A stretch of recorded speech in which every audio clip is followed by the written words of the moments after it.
Et bonjour. Bonjour.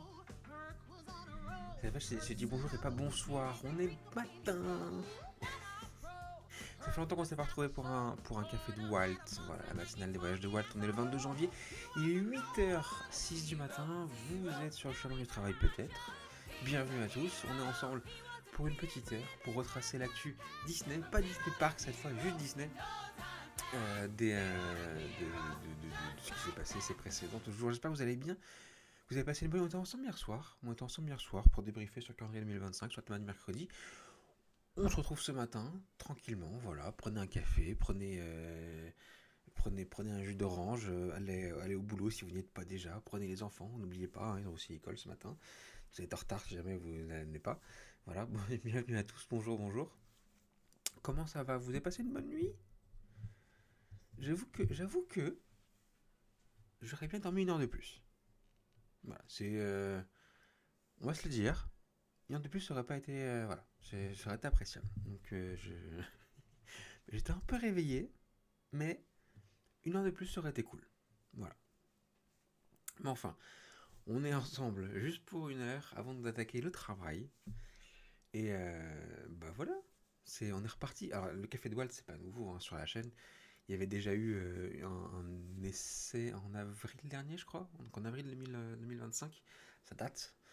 Euh, et j'aimais bien faire ça, donc c'est pour ça qu'on relance ça. Alors je sais pas quel rythme, etc. Mais on va essayer de faire ça un peu plus souvent qu'avant. J'aurais bien dormi un peu plus, mais les chats m'ont dit autrement. Ah, nous on a mis Chaussette quelque part et du coup il est pas là. Il nous a pas embêté. Déjà hier soir il était pas là non plus. Aujourd'hui il est pas là. Donc voilà, on a un petit peu de répit avec Chaussette en ce moment. Je la récupère tout à l'heure. Voilà. C'est bizarre d'avoir cette voix de pas réveiller du tout. Ouais, de patiner rien que pour vous faire rager, je ne travaille pas avant samedi. Mais c'est très bien, c'est très bien. Parce que nous, tu vois, à partir de samedi, bah, on va pas bosser en fait. Donc chacun aura ses week-ends et ou ses vacances et ou ses jours de repos, etc. ou de récup. Bien sûr, bien sûr. Y a pas de problème. Par contre, tu bosses pas avant samedi et t'es réveillé à 8h du matin. Va falloir qu'on parle, Roger Taylor. Ça suffit, hein, les réveils aux aurores, tout ça. Hein, non, c'est pas possible.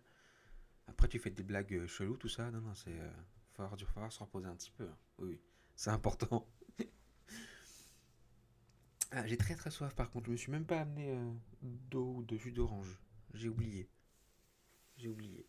Je bosse le week-end pour une semaine de repos. C'est bien ça. Sérieux? C'est cool ça. J'aimerais bien faire ça moi aussi. Je bosse juste le week-end et hop. Après toute la semaine, je suis plus là. Eh, comme quoi. Estelle dort à côté, mais à côté, c'est quand même un bon petit mur, etc. Ouais, c'est en fait pas déranger. Je gueule pas, de toute façon, c'est le matin et que c'est pas la ambiance que le soir.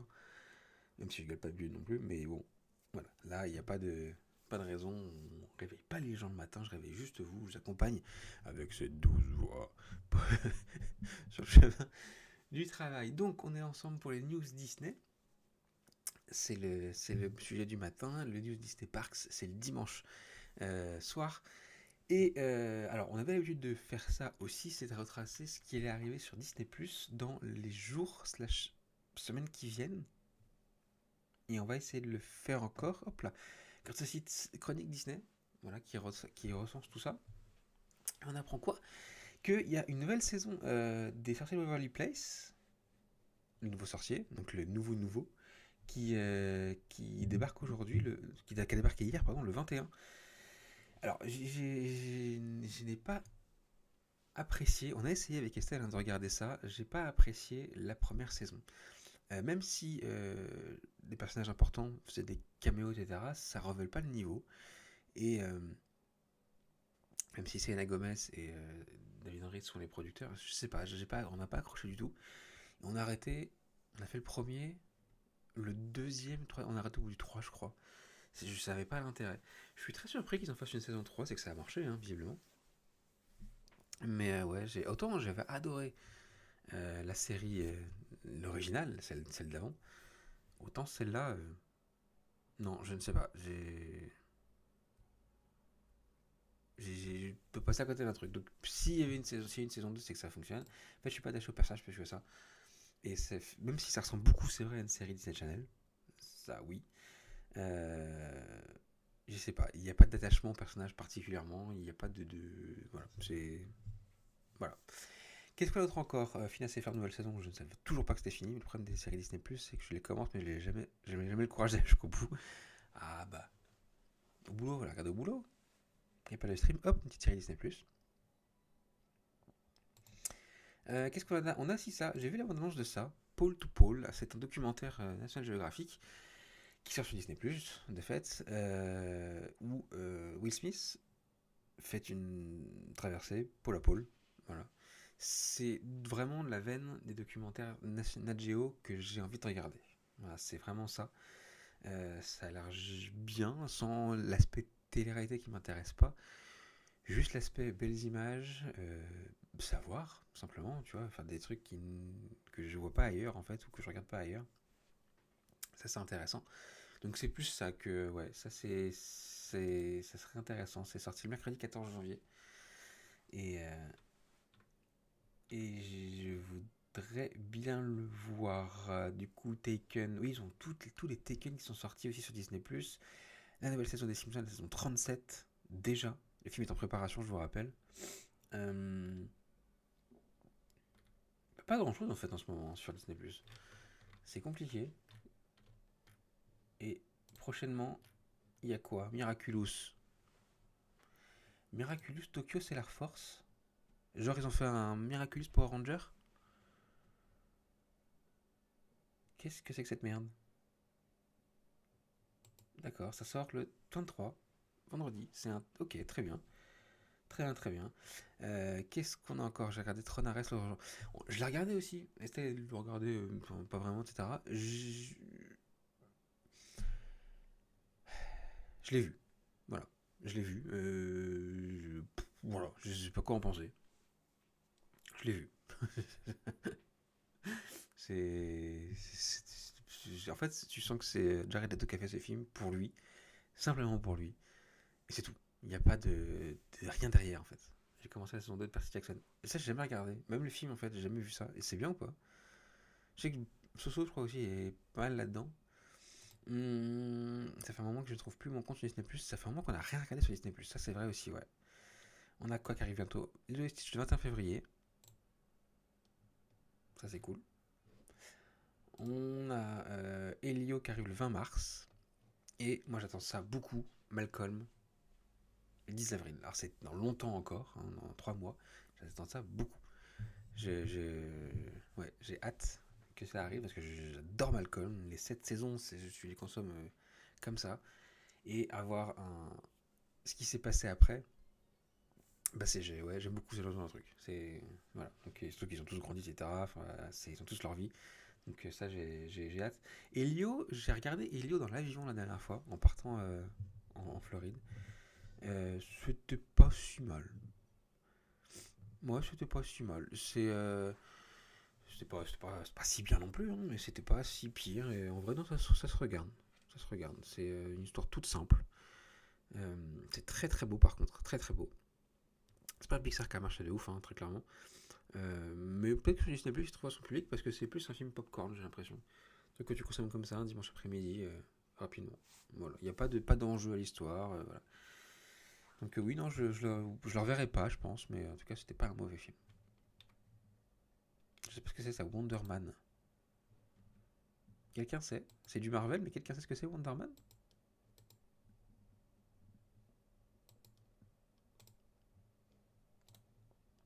Je peux même pas cliquer dessus, j'arrive pas. Bref. On va passer maintenant à ce qu'on fait, c'est les films Disney en termes de box-office. Et oui, Zootopie 2, qui est sorti à Noël dernier, un petit peu avant, devient le film d'animation Disney le plus rentable de tous les temps. C'était La Reine des Neiges 2 jusqu'à présent, et il l'a dépassé. Voilà, allègrement. Alors, on l'a pas encore vu. Et je pense que quand on le verra, du coup, ça sera pas en salle, ça sera directement à la télé. Je m'attendais clairement pas à ce que ça dépasse La Reine des Neiges 2. Clairement pas. Je suis pas fan de Zootopie. Le premier, pour moi, c'est un film, ouais, c'est bien, mais je prends pas de plaisir, je m'intéresse pas. J'arrive pas à accrocher à cette histoire et accrocher au personnage, avoir un affect pour les personnages. Et le fait que Zootopie 2 soit un carton, j'avoue, je suis passé à côté. Je, je vois les chiffres monter, je me dis, ok. Est-ce que certains d'entre vous l'ont vu? Est-ce qu'il est si bien que ça? Parce que je trouve ça impressionnant. Donc 1,46 milliard de dollars de recettes. Voilà. Il continue de monter encore, hein, ça c'était la semaine dernière déjà. C'est oufissime. Ici en Belgique, pour les sorties à venir, on a Wonder Man, Ella McKay, Paradise et la nouvelle saison d'Ardeville. Autant dire que je vais rien regarder. Donc il a fait plus que Vice Versa 2 pour atteindre ses plafonds de recettes au fur et à mesure, etc. Donc c'est vraiment un gros succès même international. Le 2 est très bien, j'ai autant aimé que le premier, il y a des thèmes abordés très intéressants. Zootopie 2 est cool, je n'avais plus vu une salle de cinéma aussi remplie. Mais oui, très bien. Alors voilà, petite histoire, voilà. La Reine des Neiges 1 avait engrangé 1,8 milliard de dollars, la Reine des Neiges 2 1,45, la Mayana 2 1 milliard, Zootopie 1 milliard en 2016 et dans les Zootopie 2. Ça fait partie de ces Disney ultra bankable quoi. Alors tu peux déjà te douter, comme si ça n'a pas été annoncé, il y aura un Zootopie 3, tout comme La Reine des Neiges 3 et 4, tout comme il y en a 3 éventuellement, etc. Ça, c'est les dessins animés Disney euh, qui marchent de ouf. À notre époque, les suites ne marchaient pas. À notre époque, les suites étaient de la merde, parce que les suites étaient faites par des studios tierces de Disney, si vous voulez. Euh, Là, salut Flore. Bon réveil. J'avoue que c'est un peu difficile aussi ce matin. Donc là, en fait, je vais leur trouver je suis très qualitatif contrairement à les années 80. Mais c'est ça, là pour le coup, ça a changé. Et bah oui, La Reine des Neiges 2, pour moi, ça surpasse le 1. Vaina 2, j'ai mieux aimé que le 1. Tout ça, enfin ouais, c'est fou. Zootopie, peut-être que ça fera la même chose, hein. Mais j'aime pas le premier et je comprends pas, alors, parce que je l'ai pas vu, que ça dépasse le premier. Dès qu'il y a de l'humour et que Disney ne prend pas au sérieux avec un côté moraliste à deux balles, le film cartonne. Oh, je sais pas, La Reine des Neiges 2 quand même, Salut Medley. Et vous êtes de retour pour une matinale. Pareil, j'ai préféré. Bonjour à toi. J'ai préféré les deux de La Reine des Neiges et Vaiana. Ouais, ouais, voilà. Alors, après, t'as des exceptions, hein. On sait qu'aussi Pixar fait actuellement Toy Story 5, Indestructible 3. Ça, personnellement, Toy Story 4, tu vois, j'ai pas aimé, alors que le 3 était pour moi un chef-d'œuvre de dingue. Et Indestructible, je suis indifférent face à cette licence-là, ça m'intéresse pas. Le super-héros original, j'aime pas ça, donc voilà. Ça n'aide pas. Oui, mais là, on est de retour pour une matinale, voilà, ça y est. Le café de Walt, la matinale de Disney. Prenez un café, un thé, un chocolat chaud. Voilà, j'ai pas encore mis le nez dehors ce matin. Je sais qu'il fait encore un peu nuit, donc j'ai pas ouvert les rideaux. Mais je sais pas si on peut voir le soleil se lever. Si, un peu, un peu, un peu. Le problème, c'est que le portail il est ouvert, donc on va voir après. C'est surtout que les techniques d'animation évoluent et qu'ils savent ce qui plaît dans les personnages au niveau du grand public. Surtout aussi que à l'époque, quand on faisait une suite, c'était par dessin et qu'il y avait du travail à faire. Là, les assets graphiques des films d'animation sont déjà créés en fait. Donc tu économises en termes financiers, en termes de temps, beaucoup de main-d'œuvre et de travail, etc. pour faire ton dessin animé. Si Zootopie 2, le 1, c'est un exemple, je ne sais pas, a mis peut-être 3 ans à voir le jour, le 2 n'a pu mettre que 2 ans. Et du coup, ce gain de temps permet de bosser sur d'autres projets en parallèle, si tu veux. Une suite, c'est rentable aussi à ce niveau-là, tu vois. Et donc, cette suite-là, techniquement, même si le film avait coûté la même somme que le 1, il est de fait plus rentable que le 1 directement parce qu'il a coûté moins. Enfin, il a pris moins de temps en production et permet de faire d'autres choses à côté. Voilà. Donc oui, tous les essais graphiques, c'est important en fait. Tous les personnages que vous voyez là sont créés, mis en banque quelque part, réutilisés pour autre chose, etc. Voilà, à l'époque, Disney faisait ça aussi pour l'animation. Vous savez, quand on voit certaines scènes mises côte à côte où il y a un personnage qui fait la même chose qu'un autre personnage dans un autre film, si vous voulez, etc. Ça, ok, c'est le squelette. Mais la forme derrière, il faudrait quand même leur dessiner. Donc, c'est pas si simple. Là, en l'occurrence, c'est quand même beaucoup plus simple. Avec un personnage 3D, on fait un peu plus ce qu'on veut. Donc c'est plus simple de faire tout ça. Après reste l'univers à créer, etc. Bien évidemment, ça c'est autre chose, mais oui, c'est comme ça. Mais en tout cas, très très surpris de ça. Je m'attendais vraiment, vraiment pas à ça. Euh, on a aussi ça au box-office qui pourra détrôner Avatar 3, toujours en tête au box-office US. Là, par contre, on s'y attendait déjà un peu plus, et même s'il y avait des bons concurrents en face, parce que bon, de la Zootopie 2, même si c'est pas le même public, La Femme de ménage, qui a cartonné, pareil, ça c'est un succès inattendu. La Femme de ménage qui a engrangé beaucoup, beaucoup. On a dépassé, euh, on a dépassé les 3 millions, non, non, attends, les 3 milliards, non, les 22 milliards dans 3200 salles, 1,3 milliard de dollars. C'était la semaine dernière, ça a continué de monter encore. Donc on est au même niveau quasiment que l'Utopie 2. Vous voyez. Alors, c'est très bien. Je ne l'ai pas vu. Je pense que pareil, je ne le verrai pas au cinéma. Parce que pour le coup, c'était trop long. Et Avatar, je suis étonné de tes chiffres. La salle était totalement vide quand j'y étais. En fait, en France, c'est pas le carton. Et je ne sais même pas les chiffres par rapport aux deux. Par contre, c'est aux US que le film est tiré vers le haut. Alors que pour le 2, c'est un petit peu l'inverse. Le 2 était plus morose aux US et le était tiré vers le haut en France. Et c'est pour ça qu'on a eu une belle, belle avant-première, nous, à Paris, pour ce 3. Un beau lancement. Mais ouais, là, c'est. Je ne sais pas. Donc en cumul en dollars, 342 millions. 21 millions d'entrées. C'est énorme, hein, ça reste énorme. En fait, c'est pareil, hein, c'est pas une perte. Alors c'est différent à faire qu'un dessin animé. Les films de Cameron sont beaucoup plus complets, etc. Donc ça coûte beaucoup plus cher. Euh, mais c'était évident, si vous voulez, Avatar restera une licence lucrative, même si potentiellement le 4 et le 5 rapporteront aussi peut-être encore un petit peu moins que le 1, 2 et 3. Et ben c'est pas un problème, hein. Ça reste une licence qui quand même rentre dans ses frais facilement, hein. Ils sont remboursés mais allègrement. Voilà. Le but c'est de faire mieux, toujours. Mais à un moment t'atteins peut-être un plafond de verre en fait, hein, des films. Et voilà. Donc, par contre, nous, clairement, on voit clairement ce qui marche le mieux, ce qui a marché le mieux pendant ces vacances. Zootopie 2, Femme de ménage, Primates, que je ne connais pas. Et Avatar 3. Avatar, c'est lent et surtout c'est exactement la même histoire que le deuxième avec des scènes dans le même ordre. Visuellement, c'est joli, mais 3h20, c'est trop. J'avais aimé le 2 parce que c'est pas pareil que le 1. Et j'aime pas le 1.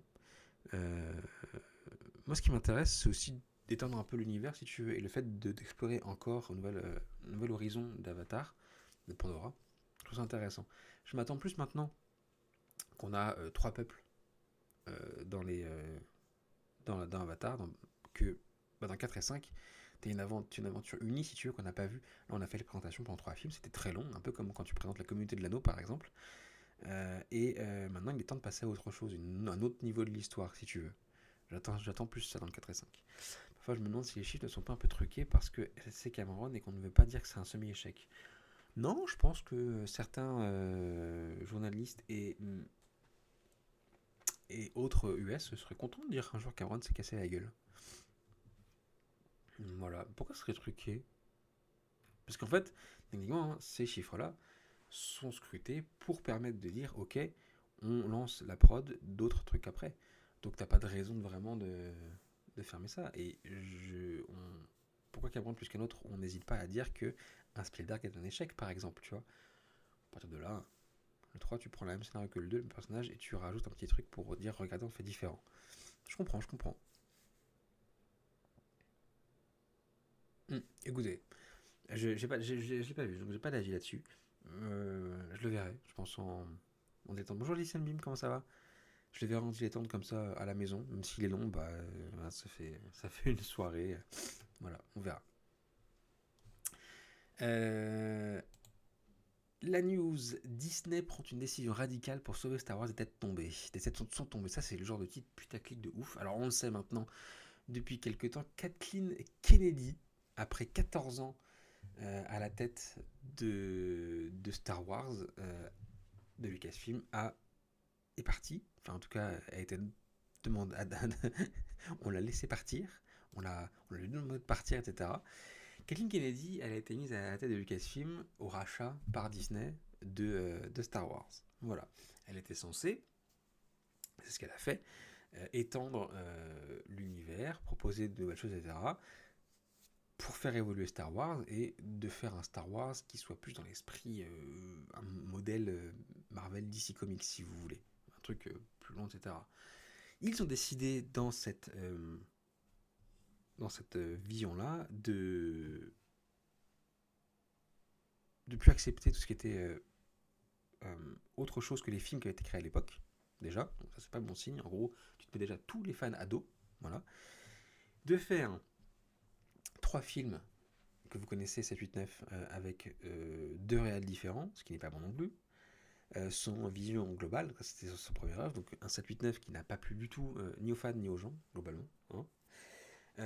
Il n'y a pas, donc le land Star Wars avait aussi son petit mot à dire et elle y a participé. Les films comme Solo, vous savez, les films sur Han Solo a été un échec incroyable. Et franchement, c'est compliqué. John Favreau, par contre, fait un travail de dingue sur l'univers. C'est ça, effectivement, on va y revenir. Et parmi ces. Donc, il y a eu quand même des réussites, comme pardon, la série The Mandalorian et tout son lore qui va avec. Il y a des films Star Wars après l'épisode 6, je l'ignorais. Et aussi Rogue One, qui était, bon, moi, qui est peut-être le meilleur film Star Wars qu'ait fait Star Wars. Après. Et donc Kathleen Kennedy est partie, et de fait, ça reste une bonne nouvelle. En tout cas, on sait ce qu'on perd, en tout cas. Mais on ne sait pas ce qu'on gagne. On les connaît, ils s'appellent Dave Filoni et Lil Wayne Brennan. Voilà, ils sont 2 à maintenant contrôler Star Wars.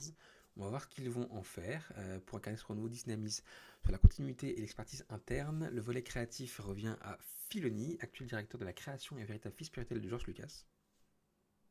Intéressant. Connu pour avoir orchestré The Clone Wars, Rebels, The Mandalorian, Filoni était le gardien du temple chargé de tisser une trame narrative unifiée entre les films et les séries. Donc, techniquement, Rebels, c'est un succès, ça marche très bien, c'est du bon Star Wars. The Clone Wars, ça, voilà. Mandalorian, on le sait. Je pense qu'avec ces 3-là, effectivement, ça part plutôt bien. C'est dit, le personnage de Rey, j'aime bien l'actrice et le mythe est sympa à Walt Disney World. Pour l'épauler sur le front économique, Lin Wayne Brennan est promue coprésidente vétérane de la maison. Ayant débuté chez ILM en 1999, elle pilotera toute la stratégie commerciale et opérationnelle. En libérant Filoni des contraintes administratives, ce duo espère redonner à la saga son souffle épique. Juste à temps pour la sortie de Mandalorian et Grogu en mai 2026. C'est ça. Il y a Mandalorian et Grogu en mai prochain. Alors, pour le coup, Filoni est déjà dans ce projet, parce qu'il y a participé, mais aussi Kathleen Kennedy. Donc si Mandalorian Grogu est un succès, c'est grâce à Kathleen Kennedy, Dave Filoni, mais pas Lin Wayne Brennan, qui elle va pouvoir œuvrer maintenant sur ce qui va arriver. Après, il y a quelques mois/années, on parlait de nouveaux films qui se passeraient avant, etc. Une nouvelle trilogie, on a pu parler de ça. Donc à voir ce qu'ils vont faire. En tout cas, ça prend son temps. C'est peut-être mieux avant d'avoir un retour vraiment Star Wars au cinéma, de prendre son temps, etc. En gros, on retrouve un duo type Eisner ou Walt à une créa un comptable. C'est ça, tout à fait, ouais. C'est ça. À l'époque, effectivement, Michael Eisner, il était avec quelqu'un qui était plus comptable, lui était créatif. À l'époque de Walt, il y avait son frère qui était comptable et lui plus créatif. Bah, c'est pareil. Écoute, ça a fait ses preuves, c'est Disney à chaque fois. Donc pourquoi pas, hein. Écoute, on va voir. Je pense pas qu'en plus il soit bridé niveau argent, en fait, niveau budget. Salut Zach. Comment t'as dormi? C'était bien? Bon réveil? Bonjour. C'était plutôt intéressant. Donc, si son budget peut pas illimité, mais presque quasi, bah pourquoi pas quoi. Allez-y, on va voir. Hein. Encore une fois, c'est pas sur le prochain film qui sortira qu'on va devoir juger. Mais bon, voilà. Et sur les prochains ou les prochaines séries, pourquoi pas. Voilà, à voir s'il y a plus de budget ou pas, à voir comment ils se démerdent, tout ça. Star Wars, acheté à 14 ans, reste rentable. Même si c'est difficile à savoir, ça reste rentable. On va passer à autre chose maintenant, aux figurines Star Wars. Voilà, le prochain film c'est le Mandalorian en mai, tout à fait. Nouvelle figurine Star Wars, ça continue. Hein. Le merch, quand je disais que Star Wars marche toujours, c'est que le merch cartonne toujours, déjà auprès des fans forcément. Et notamment ces figurines-là qui sont dédiées aux fans, ce sont des figurines vintage. Voilà, c'était révélé lors du fan stream de janvier. Donc on a quelques petits personnages, quelques petites figurines, voilà, des personnages que je ne connais pas. Labria, un film sur la ville Palpatine pour savoir ce qui se passe avant qu'il ne devienne un site. Il y a tellement de choses à explorer. Déjà la création des sites, tout ça, enfin, tellement de choses. L'ancienne République, enfin, il y a tellement de choses. L'univers Star Wars, il est dense, ultra dense. Disons que si Cameron a fait Avatar en se basant uniquement sur une planète qui est Pandora, George Lucas, lui, a eu l'ambition de créer une galaxie complète. Tu vois, et en faisant ça, il y a énormément de choses à explorer. Il faut laisser libre cours à ses envies et peut-être sortir aussi à des moments du prisme Jedi et s'ancrer plus dans ce que c'est une galaxie ailleurs. Voilà. Donc, lui, Labria, très bien, très bien. On a aussi Garindan. C'est une personnage qui sort d'où, ceux-là? Bon, Chewbacca, on le connaît. Non, c'est même pas Chewbacca. Oh, il a une moustache.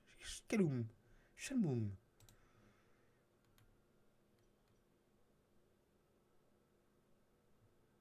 Je sais aucune idée d'où ils sortent. Ils sont typés version vintage, donc Arlel Souche. Et donc les 4 ici ont été révélés. Aucune idée. Quelqu'un les connaît? Attendez. Peut-être que si on lisait l'article, on aurait la réponse.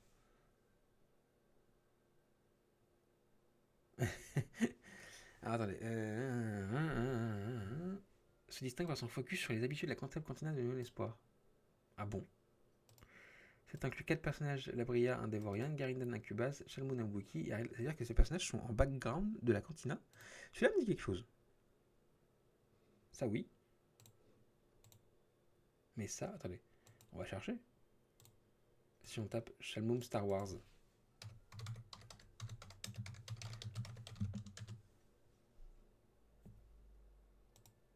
Ah mais oui, mais dans... Attendez.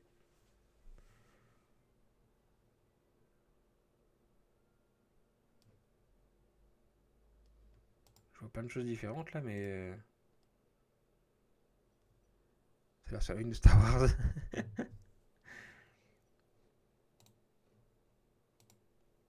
Garindin. Attends, on va essayer sur celui-là. Hop.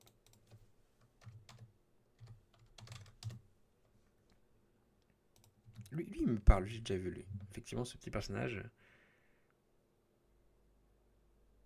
Ça, ok. Les autres, par contre, je connais pas du tout. Jamais vu. En tout cas, ça, c'est vraiment le genre de merde Chewbacca qui ressemble à Tom Selleck. Il manque la chemise. C'est vraiment le. Ouais, le truc qui plaît aux fans. Le fait que ce soit une vintage, etc. Il sera dans un beau blister. Les fans en prendront 2. Un pour ouvrir, peut-être. Un pour garder, pour qu'ils prennent la valeur, etc. Ou alors juste garder celui dans le blister qui prendra peut-être pas de valeur. Enfin, voilà, c'est vraiment fait pour ça. Voilà. Et à côté de ça, on a aussi les figurines premium pour les, pour les collectionneurs. Ceux-là, on les connaît. Watu, Jar Jar, Anakin. Voilà, donc Watu ici. Pourquoi premium? T'as une figurine. Ah, parce que le box et tout? Oh, non, franchement, premium. Il a des ailes de rechange. Pour mettre en suspension, etc. Eh, en vrai, en vrai, il est pas mal. J'aime pas trop. Voilà. Watu, c'est particulier. On a aussi. Euh, Tonui.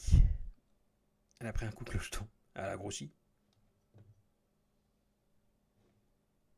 Ça, c'est ceux qui font les clones sur Camino Diaz. Non, pardon, Camino Diaz, c'est le maître. Sur quoi déjà? Je sais plus la planète.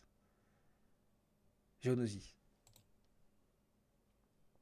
Ça, pareil, on les connaît. Ceux-là sont plus reconnaissables déjà. Voilà. Ils sont pas mal en vrai. Les trois. Ils se côte à côte. C'est pas mal, c'est pas mal. Là, on a. Ah, lui, on le connaît pas. Il a jamais existé. Il n'existe jamais.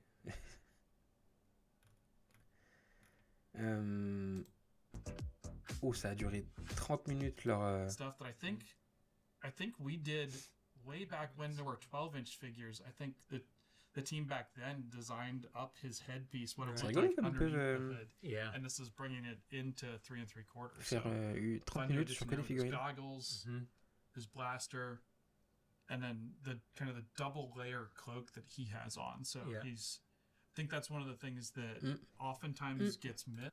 On continue Avec Avengers Doomsday, Disney nous réserverait encore plusieurs teasers avant la diffusion du trailer. Alors ça, je passe à côté, je sais que ça fait écho pas mal.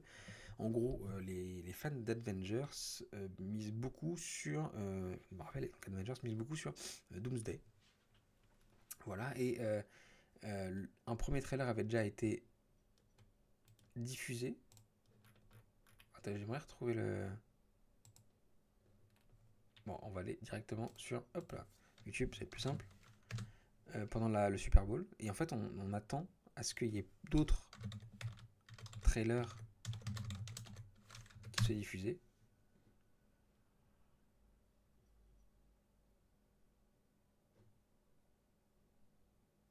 Non mais ça c'est de la connerie. Ça c'est... Putain, et en fait maintenant, entre passer à côté des trucs faits par IA, etc.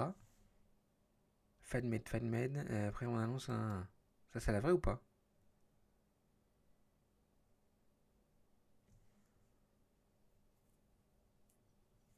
Ah. Ah.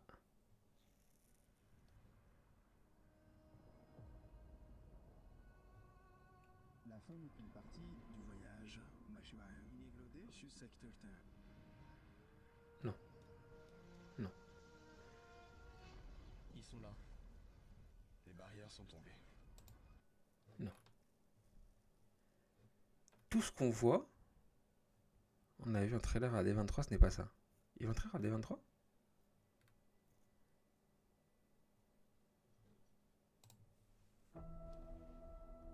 Là c'est Marvel qui l'a mis celle-là, ça c'est du vrai.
D'accord, en fait, quand on parle de trailer, on s'attend à ce que ce soit ça qui soit révélé au fur et à mesure, c'est ça? Donc 18 décembre, Avengers Doomsday sort.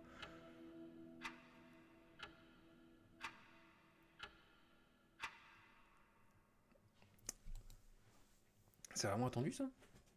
Ah oui, parce que même ça, on annonce diffusée il y a 3 semaines.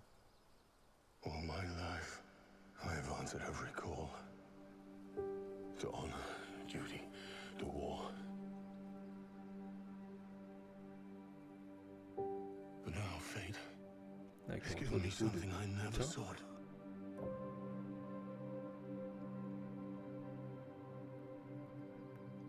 A child. A life untouched by the storm. Lend me the strength of the old fathers. Des phases du film. So that I may fight once more, defeat one more enemy, and return home to her.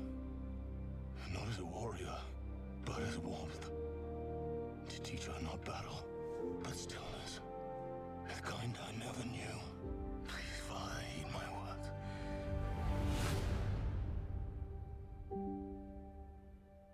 Mais c'est ça, en fait, à chaque fois, ils font un sneak peek sur le personnage qui sera de retour. Après, c'est bien réalisé pour le coup. Ça, j'aime bien ce genre de truc. J'ai vu qu'un seul, Avengers, le premier. Pas d'autres. Et donc, de fait, oui, et plusieurs autres personnages sont de retour, j'imagine. Et donc, on va avoir sur chacun un teaser qui va le mettre en avant. Donc ça, c'était le dernier. Captain America, Thor, X-Men et Black Panther. Pour l'instant, d'accord, il y a eu 4. Et donc, d'autres sont prévus après. Très bien, je comprends maintenant. C'est bon.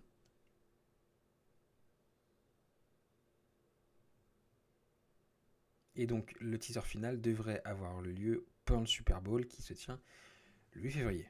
Voilà. Le film va être un carton, ce film, pardon. Bah, ça, déjà, oui, je pense qu'il y a de l'attente sur ce film. Ils sont assez forts pour faire monter la hype sur ce film. Oui, je trouve aussi, ouais. Je trouve aussi.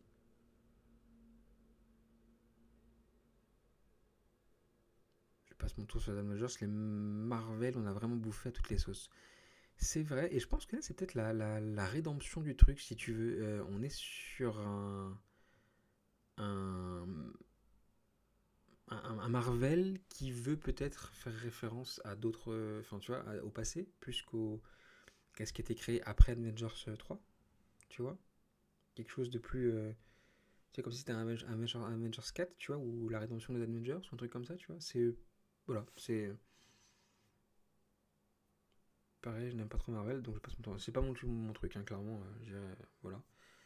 Après, je pense qu'effectivement, ça va être un carton, et s'il sort à la date où il sort, donc pour Noël 2026, c'est qu'il c'est un vrai carton du truc. On va passer maintenant un peu de jeux vidéo, puisque Disney Dreamlight vous donne encore de beaux cadeaux, et c'est 100% gratuit. Alors, je crois que c'est Kalian qui joue parmi vous à Dreamlight. On avait commencé à faire une partie en stream, peut-être qu'on la continuera un jour, je ne sais pas. Et donc, bah, c'est un jeu qui est assez vieux maintenant d'ailleurs, il y a quelques années, et qui continue d'évoluer tout le temps, puisque Disney rajoute du contenu, alors qu'il soit gratuit ou payant. Beaucoup de gratuit quand même. J'ai joué aussi à DDL, mais c'est trop redondant. Dans le peu de temps qu'on a joué en stream ensemble, j'ai trouvé qu'effectivement c'était très redondant. C'est un jeu que tu... En fait, pour moi, ce serait vraiment l'idéal sur un jeu mobile, ce truc-là. Tu vois, j'ai pas le temps de me mettre sur une console ou sur mon PC pour ce genre de jeu-là. Tu vois, je trouve ça assez peu d'intérêt. Et je trouve effectivement que ce que j'avais à faire était souvent la même chose. Mais malgré ça, j'ai quand même apprécié le bout d'histoire que j'ai vu et voir certaines choses de certains personnages, etc. à débloquer en plus. Ça, c'était cool. Voilà. Je sais pas ce que je retire de ça. Je parie l'aspect crafting, etc., de construire son truc, etc. C'était aussi intéressant, mais j'ai pas la fibre de ça. C'est comme Animal Crossing, on a fait toujours la même chose en effet. Le jeu beau, par contre, c'est très relaxant comme jeu. Oui, oui, certainement, certainement. Non, si, vous avez raison, vous avez raison. Ce que je. Ouais, un jeu comme ça sur mobile, ça aurait été vraiment top.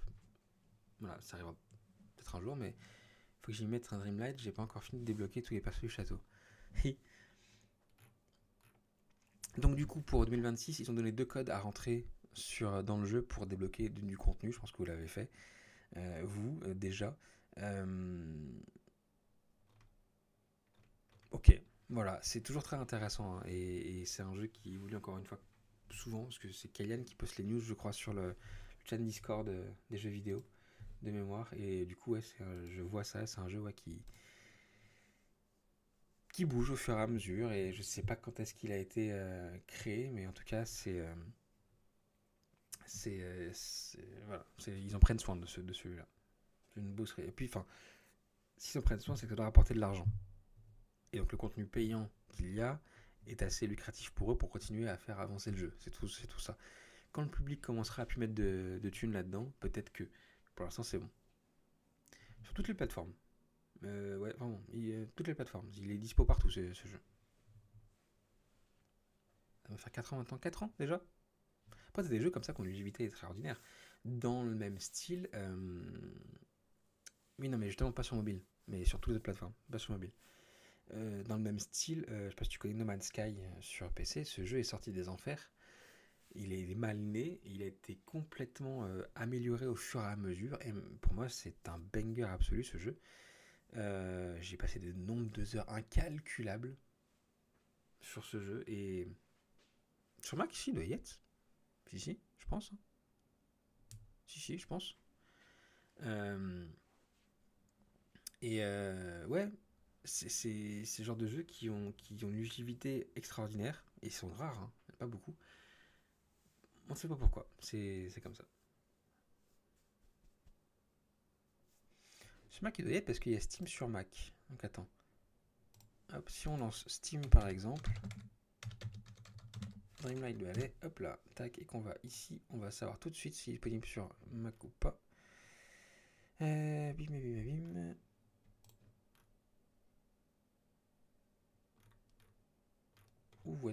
compatibilité. Je serais étonné qu'il l'ait pas fait pour Apple. Ça parle de Windows. Oui. Alors du coup, là, comme ça je te dirais non. Putain, il y a des jeux qui sont compatibles. Et celui-là, vu que c'est un succès, ce serait étonnant. Quand tu vois le prix des packs en plus, le jeu de base coûte 40€. Et ensuite 60 pour l'addon en plus, 80 pour 2 add-ons, etc. Putain, ça va les gars. Là, 40€ pour un jeu comme ça, je trouve ça cher. Alors il y a plein de promos je pense, etc. Mais oui, mais...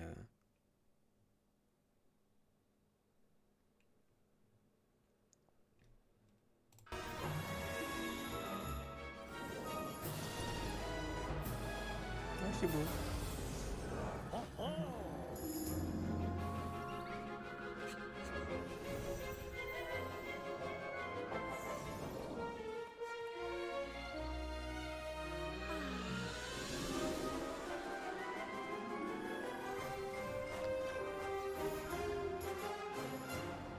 Ok. Voilà, je continue d'évoluer et ceux qui aiment sont toujours dedans. Autre news qui concerne Netflix Disney+, c'est le budget que les Français consacrent à ce genre de plateforme. Alors après, il y a souvent des mises à jour gratuites. Pour moi, ce qui joue le jeu depuis le début, ça les vaut. Pour parler de jeux vidéo, j'ai fait un petit post sur le Discord, mais le message s'est noyé au milieu des annonces de World of Frozen. Je suis tombé face à Minecraft où ils ont recréé des LP à la perfection avec des attractions fonctionnelles et ambiance musicale. Les parcs, c'est incroyable. Ah, nice! Ah, il faudra que j'aille voir ça. Parce on avait fait, c'était officiel, hein, quand il y a eu les 50 ans de Disney World, ils avaient refait officiellement le parc, etc. Avec des attractions. On a passé une soirée là-dessus qui était vraiment, vraiment chouette. Ok, il faudra que j'aille faire un tour. Il faudra que je remonte dans le fil du truc, ouais. Ok. Et donc, on apprend que c'est jusqu'à 75€ d'abonnement payant que les Français consacrent à la SVOD. Voilà, c'est énorme. C'est énorme. C'est beaucoup. Alors, j'ai tendance à croire qu'on ne peut pas avoir toutes les plateformes, tu vois, et qu'on est plus bridé à une, deux, trois. Donc, typiquement, Netflix, Disney+, tu vois. C'est ce qu'on a nous, hein. On a aussi Prime, et Prime Video, c'est plus parce qu'on a l'abonnement Amazon, etc., qui va avec. Donc c'est un ajout et on n'y passe pas non plus du temps. Mais voilà. Donc oui, ok. C'est fou. Et c'est pas en fait, le problème c'est que oui, le tarif va monter au fur et à mesure. Donc le budget, enfin, il est pas extensible en fait. Je vois pas les gens passer de dépenser 100 balles pour leur contenu, quoi. C'est trop. Dans ce sens-là, Canal+ a un peu compris le truc, hein. C'est que proposer une plateforme qui agrège d'autres plateformes, c'est une bonne idée. Sauf que ça pourra pas être tenable sur la durée, leur truc. Et déjà Disney+ s'est désengagé. Ça sera pareil possiblement avec d'autres plateformes type quand Netflix aura intégré Warner, etc. Enfin tout ça, c'est compliqué. Je vois pas comment ça peut durer dans le temps. Mais ok, c'est beaucoup. Beaucoup. On a aussi, pour une famille, soit tu prends plusieurs plateformes et tu as plein de films, soit tu fais une séance de cinéma sur le mois, 2 adultes, 2 enfants, c'est règlement cher le cinéma, bien sûr. C'est différent. On a aussi ça qui m'a que j'ai lu, qui est très curieux. Disney+ passe au format vertical, une évolution inspirée par ESPN pour dynamiser le streaming. Alors, toutes les plateformes de contenu social, que ce soit Insta, TikTok, etc., même Twitch, hein, se sont rendus compte que effectivement le format vertical, donc du coup regardable sur votre téléphone, est quelque chose que privilégiaient les gens. Voilà. Le format horizontal, sur mobile en tout cas, est moins bien vu. Les gens préfèrent garder leur téléphone comme ça, à la verticale, pour regarder quelque chose. Et donc du coup, Disney+ tente une expérimentation sur certains types de contenus pour diffuser ce contenu verticalement. Voilà. Donc on n'aura pas le format comme ça, on aura le format comme ça. Mais actuellement, personne ne regarde des séries comme ça. Sauf que effectivement, c'est une demande, et donc peut-être falloir s'y adapter. Voilà, c'est plus ça le postulat. Alors comment ça va marcher ? En réalité, j'en ai aucune idée, mais je trouve ça complètement lunaire. Si on prend, regardez Twitch par exemple, on est en 16/9, voilà, on est en plan comme ça. quand on fait du replay de Twitch, j'ai le droit de le mettre en vertical aussi. Voilà, pour que les gens puissent regarder le replay sur leur téléphone directement. Ou même maintenant en streaming, je crois qu'on a aussi l'option verticale. Vous voyez ? Donc, il y a des gens comme ça qui veulent juste regarder comme ça. D'ailleurs, on devrait peut-être faire ça, deux overlays, un vertical et un horizontal. Donc ouais, alors ça concerne pas tout le contenu, hein, c'est certains contenus bien précis. À voir. Comment ça va se faire, comment ça peut se concrétiser, ça pareil, j'ai aucune idée de quel contenu sera concerné, je trouve ça vraiment très curieux, mais encore une fois, c'est un besoin, c'est une demande des gens, donc pourquoi pas. On a aussi Youpla, ça qui concerne l'Orcana. Alors je sais que beaucoup d'entre vous vont laisser tomber l'Arcana parce que ça coûte très cher. Voici Contrées Inconnues qui sort le 15 mai. Je vais peut-être regarder un horizontal perso, je ne regarde quasi pas de contenu sur le téléphone pour ça justement. Voilà, on a un bon exemple. Pourquoi est-ce que... Non, moi je regarde en horizontal, ça me dérange absolument pas de tourner le téléphone. Absolument pas. Il y a même des jeux auxquels je joue qui sont en horizontal, donc ouais, ok, pas de problème. Ne dérange pas. Et donc, sur la prochaine extension qui sort en avant-première le 8 mai, on a du Pixar qui vient s'ajouter pour la première fois au lore de l'Orcana. On voit ici l'univers de Toy Story, l'univers des Indestructibles. Voilà. Nouveau deck avec Woody qui est mis en avant. J'avoue avoir complètement décroché l'Orcana, donc je sais plus même plus ce qui se fait. L'image est carrément plus petite en verticale.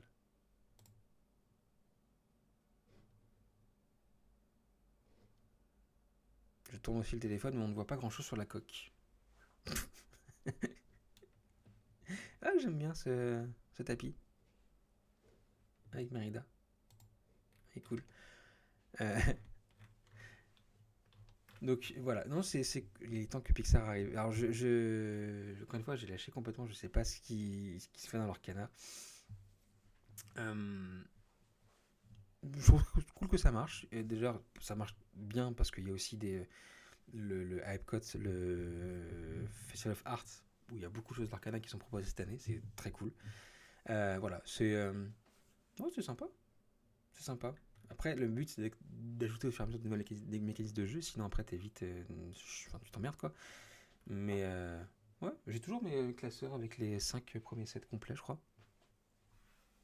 Premier chapitre, c'est ça. Complet. Voilà, j'y joue pas. C'est juste pour la collection et j'ai arrêté parce que ça coûte trop cher. Et que voilà. Alors que là, ça fonctionne, ouais. Ça fonctionne très bien. Ils sont très contents. Donc, ouais, ça continuera. C'est cool qu'ils arrivent comme ça à être dans l'univers, etc. J'aurais aimé un peu plus d'histoire, de lore là-dedans. Voilà, mais oui, ça fonctionne, ouais. Il y a des collectionneurs, il y a ceux qui font des compétitions, tout ça, il y a tout ça. Donc, l'avantage, c'est que ça devient de moins en moins cher de faire la collection. Ah bon ? Pourquoi ? Et des trucs ont baissé ? Pourquoi ça ? Après, je sais qu'ils ont sorti ici des nouvelles types de cartes, encore plus rares. Et quand j'ai vu ça, je me suis dit non, mais c'est bon en fait. C'est galérer pour avoir une carte rare. Voilà. Pourquoi ça coûte moins cher ?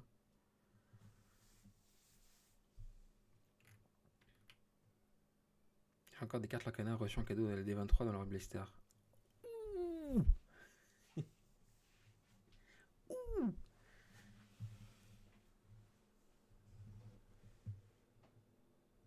Parce que les cartes ont quasiment plus de valeur, donc c'est facile d'avoir les nouveaux chapitres. Ah, d'accord, je comprends. Ok, d'accord. Je vois. Oui, en fait, le prix des cartes a baissé à la revente, et donc forcément... ok. Bah en fait, ce qui pourrait faire pencher la balance et faire relever le niveau des cartes, c'est des cartes qui puissent jouer différemment en fait. Une carte rare qui soit un banger à jouer, ça va prendre de la valeur. C'est ça en fait ce qu'a fait Magic avec Magic l'Assemblée, Magic the Gathering. C'est le genre de truc en fait, une carte intéressante à jouer coûtera plus cher parce qu'il y a beaucoup de joueurs de Magic. Là, avec l'Orcana, il y a aussi beaucoup de collectionneurs et donc bah c'est pas ce qui intéresse le truc et ça fait aussi un peu baisser le truc quoi, simplement. Allez, on va terminer avec ça. On parle jeux vidéo aussi, ça arrive sur Switch 2. dans pas très longtemps. C'est The Disney Afternoon Collection. Alors c'est une compilation de 4 jeux sortis à l'époque. Personnellement, ça m'intéresse.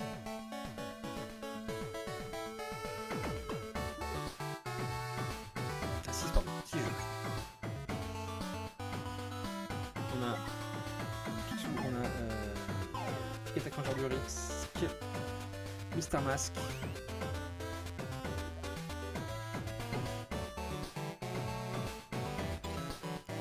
Ranger du Risque 2. On a vraiment des vintage. Le musée pour avoir les artworks des trucs, etc.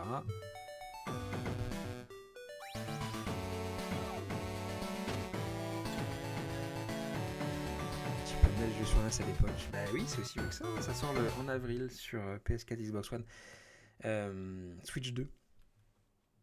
Et bah ouais, en vrai, non, je trouve ça cool. En fait, je m'attends pas. Faut pas que ça coûte 40 balles si tu veux. Ça, c'est le genre de truc que j'achète à 5 euros. Voilà, et j'y passe quelques heures dessus. Mais je trouve ça sympa qu'ils pensent aux anciens jeux Disney qui étaient tous très durs. Hein, quand tu même joues au Roi Lion, à Aladdin, etc. de l'époque, c'était dur. Donc, oui, mais ça sera vite en promo, ça coûtera 40, mais ça tombera vite en fait en solde. Et il y a pas mal de soldes sur le Nintendo Switch Store, donc ça va. Le Roi Lion, l'enfer, même Aladdin, c'était un enfer. Ces jeux-là étaient tellement durs, et c'était vos enfants, hein, forcément, mais non, c'était des vrais jeux de gamers, quoi, en fait. La difficulté était vraiment dosée bizarrement. Donc, voilà, c'est cool qu'ils refassent ça. Voilà. J'aime bien. On a fait le tour des news. Youpla, on a fait le tour des news. Il est 8h57. Je vais devoir vous laisser aller bosser, les enfants. Oui. Va falloir. Je suis tombé en pile poil sur la plateforme, tu pétais la gueule. Mais tellement de... En plus, le Simba avait un temps de réaction et une e-box très grosse. Donc c'était assez chiant. Je vais devoir vous laisser aller travailler, voilà, il va être 9h, vous allez devoir commencer votre journée, etc. On l'a passé ensemble, on était ensemble depuis 8h du matin pour cette matinale, le café de Walt. J'espère que ça vous a plu. On se retrouve nous dimanche pour les news. Disney Parks cette fois, pas Disney tout court, Disney Parks. J'ai pas vu ce qu'il y avait. Bon courage à ceux qui bossent effectivement, et bonne sieste à ceux qui bossent pas et qui pourront se rendormir peut-être. Voilà, bon courage à tous pour aujourd'hui.